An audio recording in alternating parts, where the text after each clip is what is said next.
ఆలయం యొక్క గొప్పతనం మీద, కేవలం భగవంతుని మీద భక్తి ఉండటం ఒక్కటే భూమిక కాదు.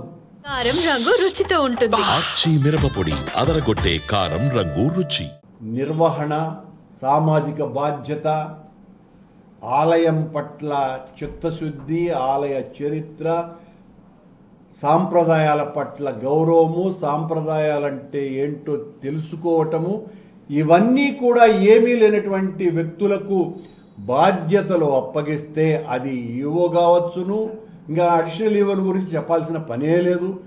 ఆయన వెంకటేశ్వర స్వామి సేవలో కంటే పూర్తిగా చంద్రబాబు సేవలో తలమునకలైపోయినాడు. లోకేష్ గారి అనుచరులనిద్దరినీ ఆయన ఛాంబర్లో ప్రత్యేకంగా కుర్చీలు వేసి మరి దర్శనాలు వీఐపీలకు అందరికీ కూడా చంద్రబాబు గారి కార్యాలయం నుంచి వచ్చినటువంటివన్నీ జరుపుకుంటూ ఉండటం తప్ప ఇంకొక కార్యక్రమమే లేదు అడిషనల్ ఈవోకి. ఎర్రచందనం ఇప్పటికి 4 సార్లు దొరికింది తిరుమలలో. పవన్ కళ్యాణ్ గారు అటవీ శాఖ మంత్రి బాధ్యత వహించాలా?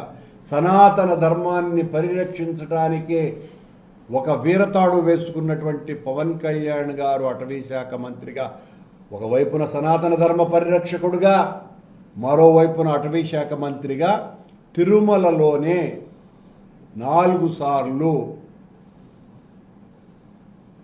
ఎర్రచందనం దొంగలు దొరికినాయి. ఎవరు దీని వెనుక మిమ్మల్ని చూసుకొని ధైర్యంతో మీకు సంబంధించినటువంటి కార్యకర్తలో నాయకులో చేస్తున్నారా?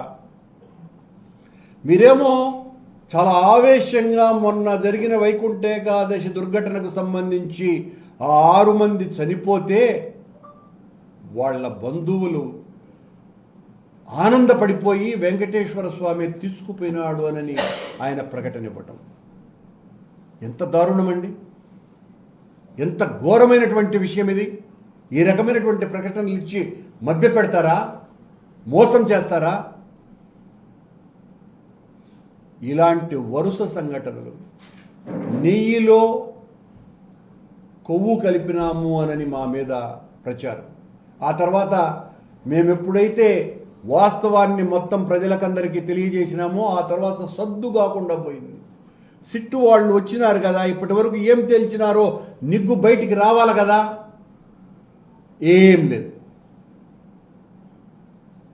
నిన్న జరిగినటువంటి సంఘటన మీద న్యాయ విచారణ చేయిస్తానని చంద్రబాబు గారు చెప్పారు కదా, న్యాయ విచారణకు ఇప్పటి వరకు ఆదేశమే ఇవ్వలేదు, ప్రకటన కూడా చేయలేదు. కొండ మీద ఇప్పుడు అవినీతి విచ్చలవిడిగా ఏరులై పారుతోంది.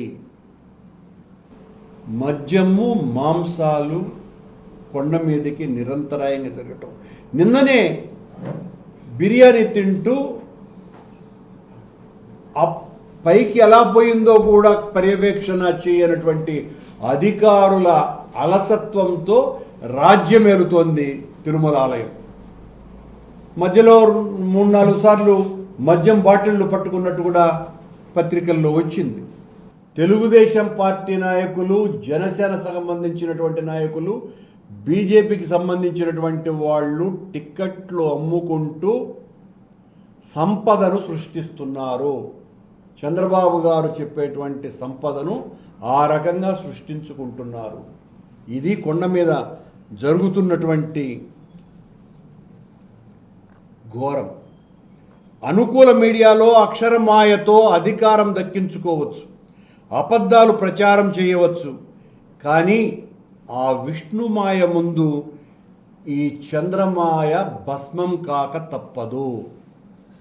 చంద్రబాబు గారు మీరు ఎన్ని రకాలైనటువంటి అబద్ధాలు చెప్పి, తప్పులన్నీ కూడా మా మీదే, ఇంకైపోయింది, మా మీద కూడా చెప్పటానికి వీలు లేనంత స్థాయికి కొండ మీద వ్యవహారాలు, కొండ మీదనే కదా రాష్ట్రంలో జరిగేటువంటి తప్పులు ఘోరాలకి చంద్రబాబు గారు చెప్పినా కూడా ఇంకా వినలేనంతగా పరిస్థితులు మారిపోయినాయి.